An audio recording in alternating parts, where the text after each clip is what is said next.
You're listening to the N2K Space Network. Happy holidays from all of us here at N2K Networks. We're taking some time off to spend with our families, and we'll be sharing some of our radio programs and repeat episodes during this time for you to enjoy. We will resume our daily briefing on January 2nd. Happy New Year! Identity architects and engineers, simplify your identity management with Strata. Securely integrate non-standard apps with any IDP, apply modern MFA, and ensure seamless failover during outages. Strata helps you avoid app refactoring and reduces legacy tech debt, making your identity systems more robust and efficient. Strata does it better and at a better price. Experience stress-free identity management and join industry leaders in transforming their identity architecture with Strata.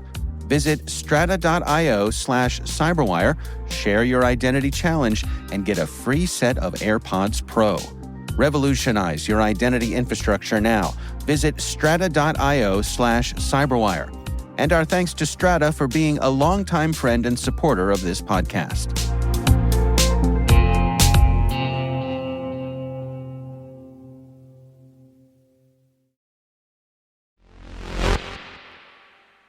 I'm Maria Varmazes, host of the T-Minus Space Daily Podcast, and you're listening to T-Minus Overview. T-Minus. In this program, we'll feature some of the conversations from our daily podcast with the people who are forging the path in the new space era, from industry leaders, technology experts, and pioneers, to educators, policymakers, research organizations, and more.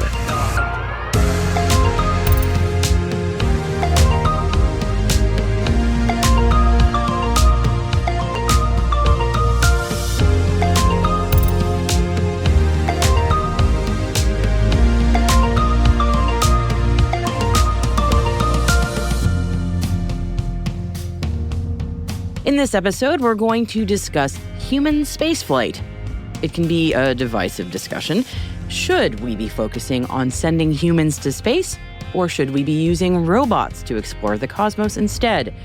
On that, we'll hear from two experts. Savannah Mandel is an anthropologist who researches all things speculative, futuristic, and industrial. She has written a book based on her research on space tourism flights from Spaceport America in New Mexico and her time working in Washington, D.C. in space policy. And I started by asking Savannah to explain why she was attracted to study human spaceflight.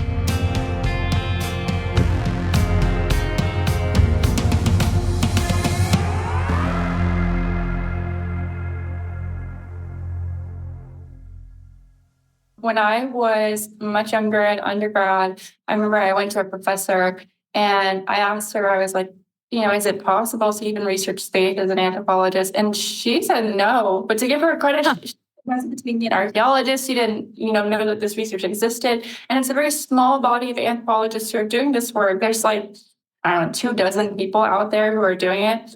And then when I ended up in the UK doing a master's degree, by sheer coincidence, there were 3 anthropologists there doing work on space who ended up doing a big research grant after I left to do work with the ISS.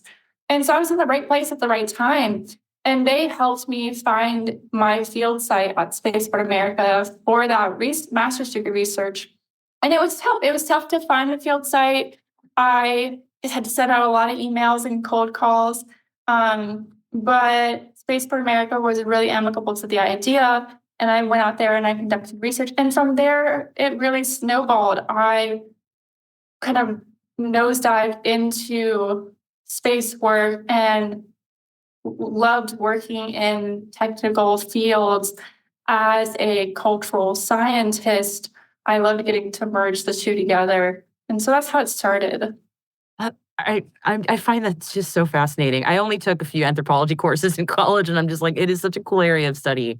I'd love to know your very high-level view, like when you're observing the sort of, the subculture that is what's going on in space or the different things that are happening in the space world. How do you, when people are asking, like, what do you study? What have you learned? Like, what do you tell them? the motivations behind interest in space exploration are sometimes really different than the reasons for technical development. So, for example, something from my current research on space mining, I've been talking to a lot of interview subjects on the topic. And it's like I've made this list, right, of things I've learned from them, just sort of a highlight list for myself. And it was funny because like one of the top things I put on the list was most people who have worked in space mining or did in the past don't think space mining is feasible in the near future. They don't think it's feasible in the near future. But the second thing I learned from them is that they think it absolutely should happen. And so you have this huge contradiction, which has a lot to do with beliefs and values surrounding space exploration. Yeah. And item 1 on the list is about technical feasibility and economic viability. And item 2 on that list is about social and cultural cosmology. So that's kind of like how I am interacting and working in this space. You have written a book, and I don't want to spoil the title because I think it's really fascinating. So can you give me the title to your book? Yeah, the title, which my publisher chose, not me. Like, so what happens is Ground Control: An Argument for the End of Human Space Exploration. And it is exactly that. The title is accurate. The book is slightly based on my research at Spaceport America. It is a little based on my work in space policy, but it is also first and foremost the coming of age story of an anthropologist working in STEM, navigating that, and what that looks like. And it's my personal journey and political commentary as well on, how I went from being a hardcore believer in human space exploration and human space flight as opposed to unmanned, to someone who, through their research, became increasingly aware of like flaws in the system and realized, maybe now is not the time to send humans to outer space. And maybe instead we should be focusing on earthly issues and postponing human space flight. And so that's what this book argues. And it shows how I got to that perspective as a person. That's fascinating. And honestly, kudos to you for speaking to a space podcast, because I know that some of the people hearing are going to go, "Wah!"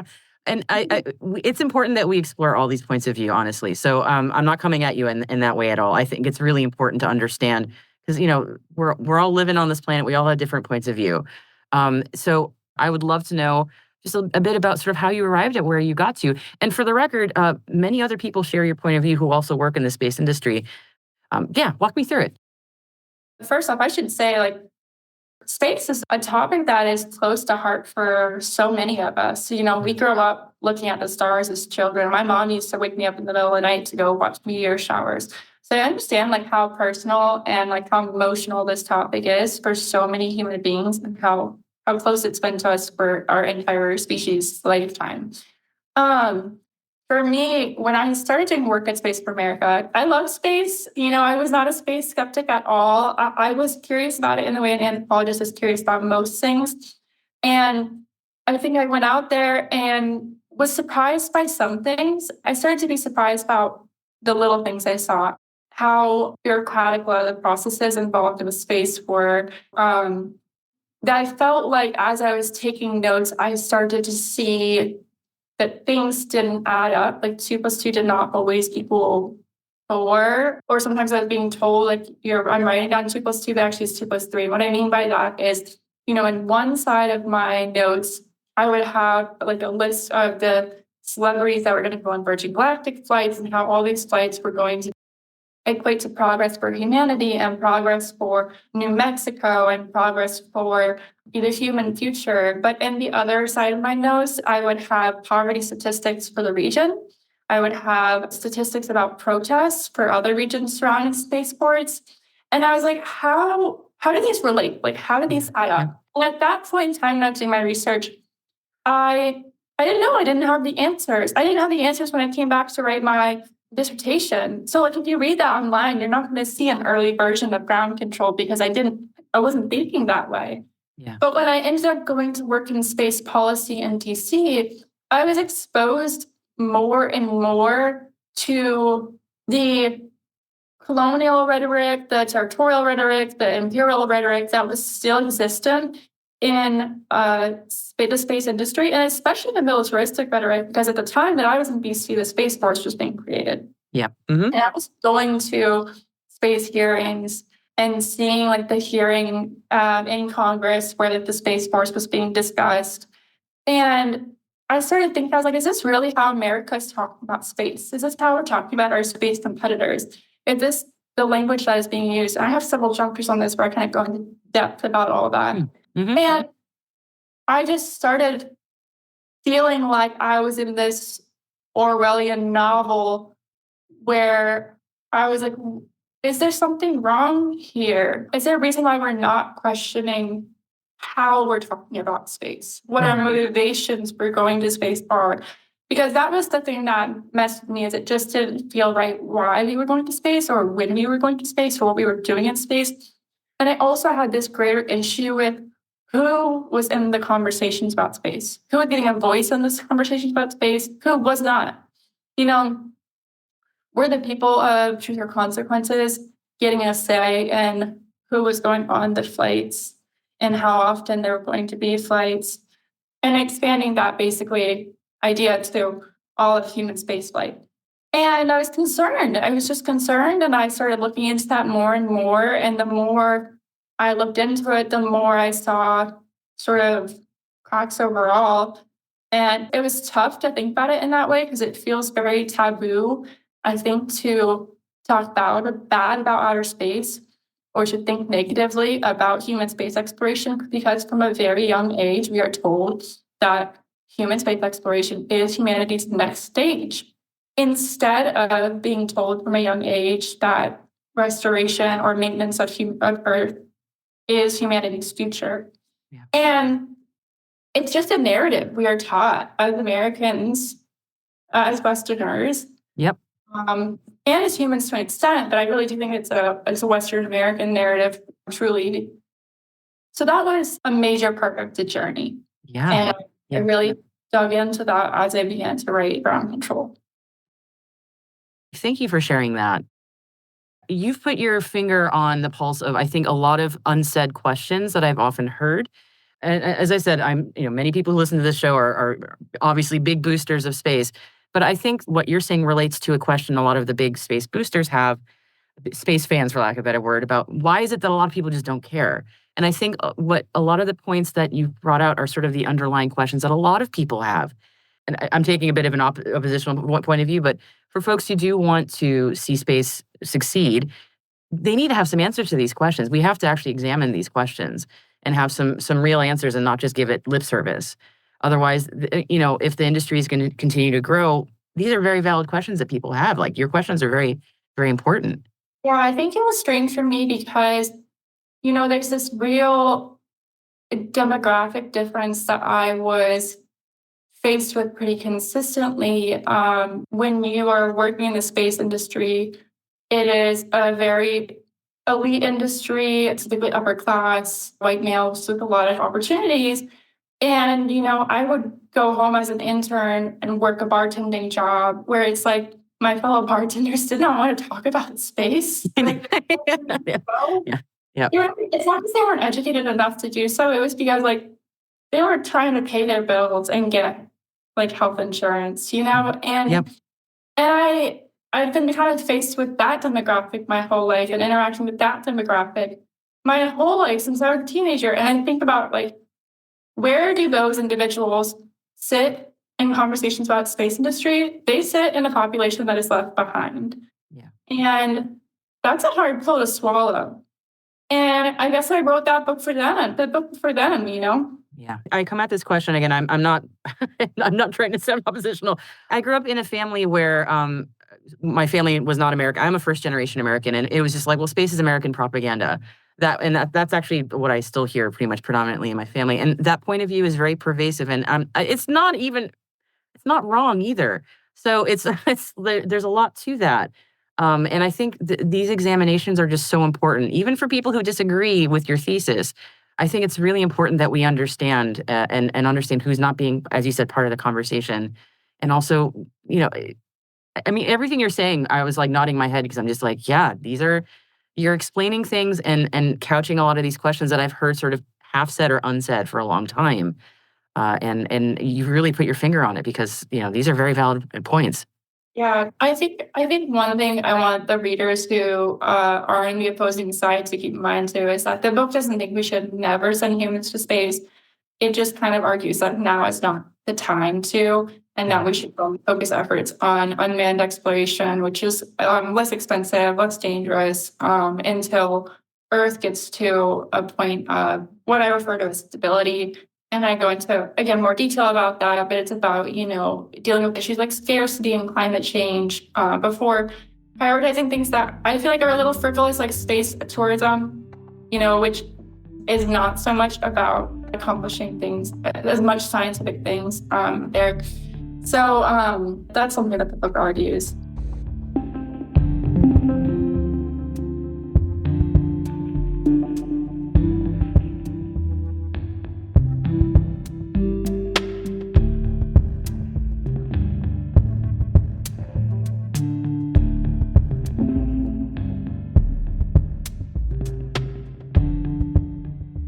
So we've heard from someone who believes in taking a pause from human space exploration, so it's only fair that we hear from someone with an opposing point of view.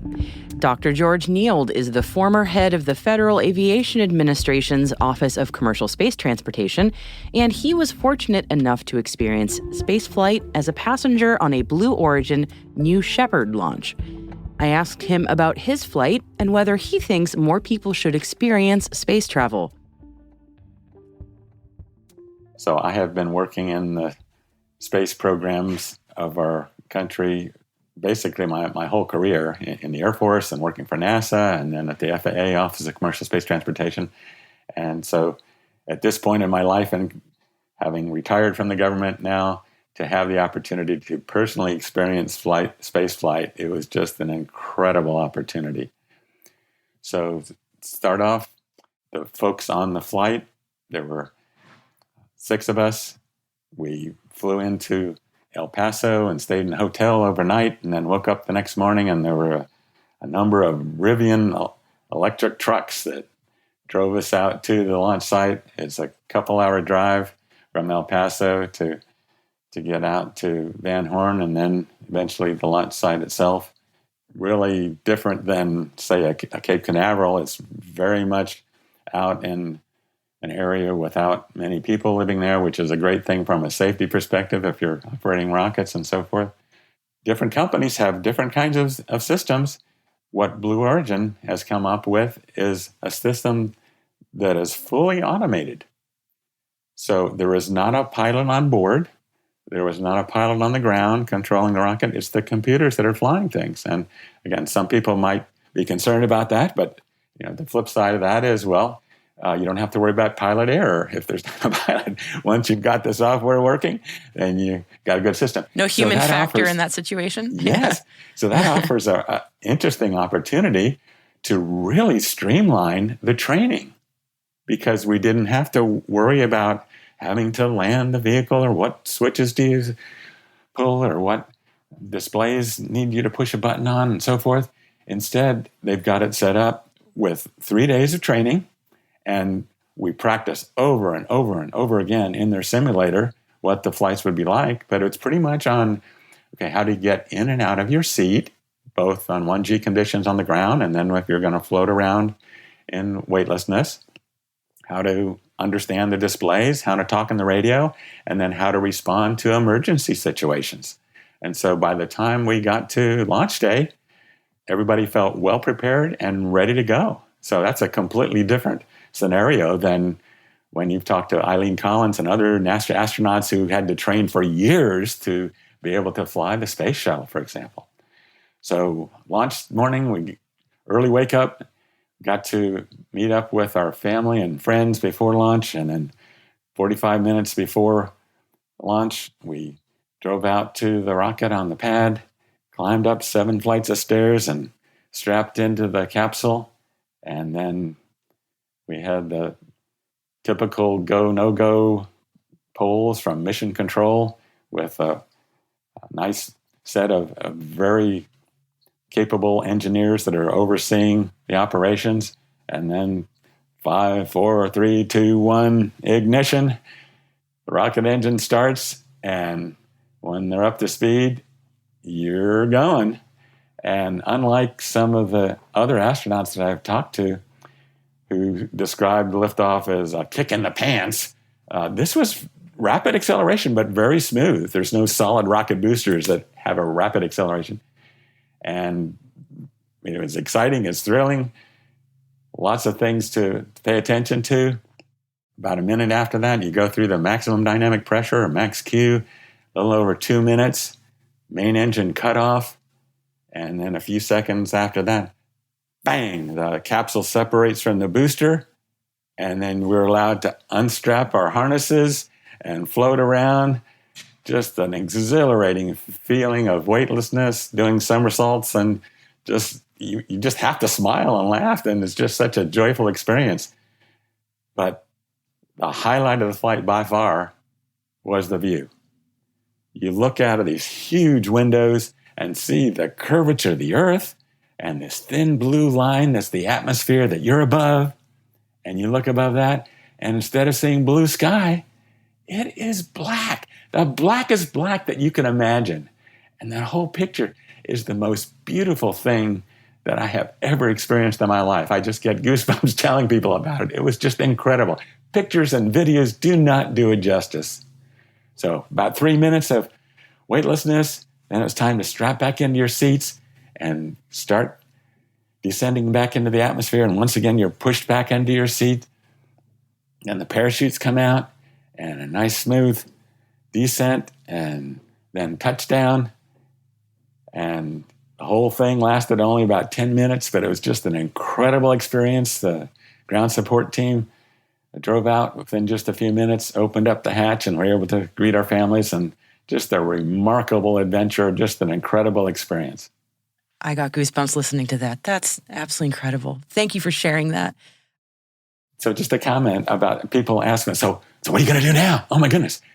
It was such an amazing experience, and one that only 650 people in the whole world have ever had the opportunity to go through. Yeah. We have to figure out how to allow more people to have this experience. So that means more companies, more rockets, more spacecraft, more spaceports.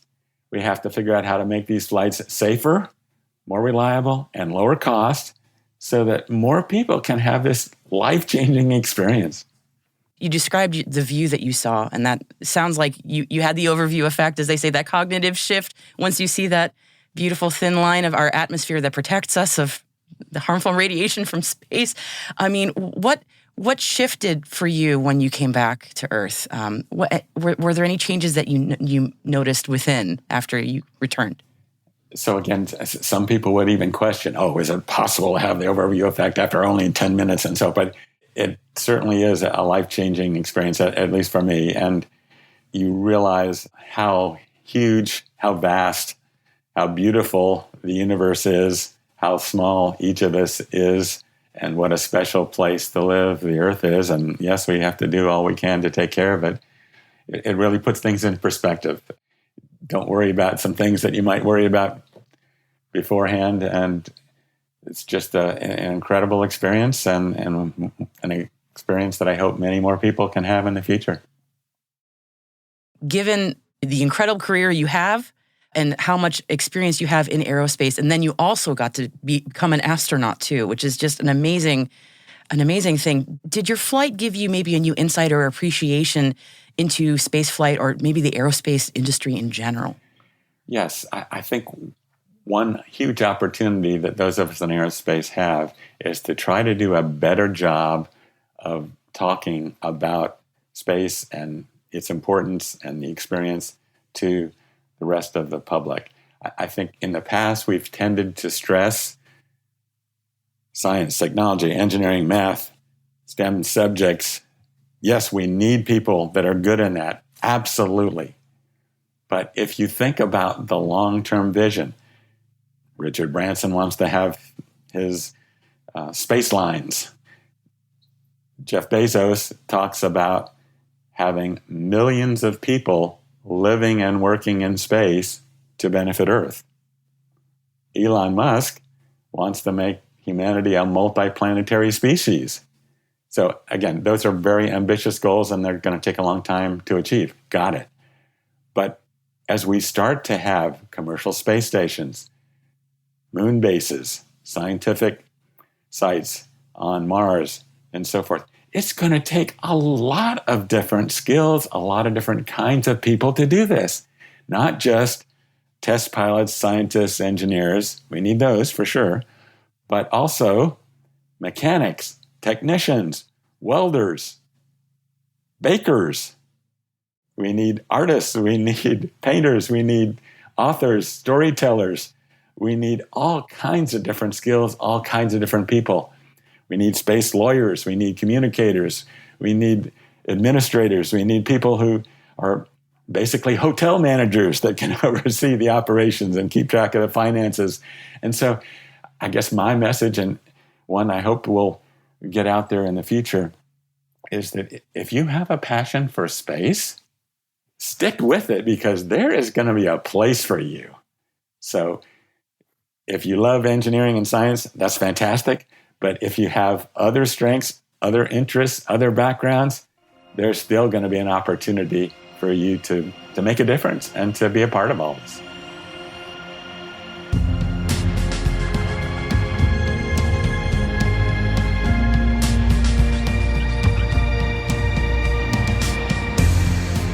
It's a fascinating discussion, so we want to thank both our guests today, Savannah Mandel and Dr. George Neild.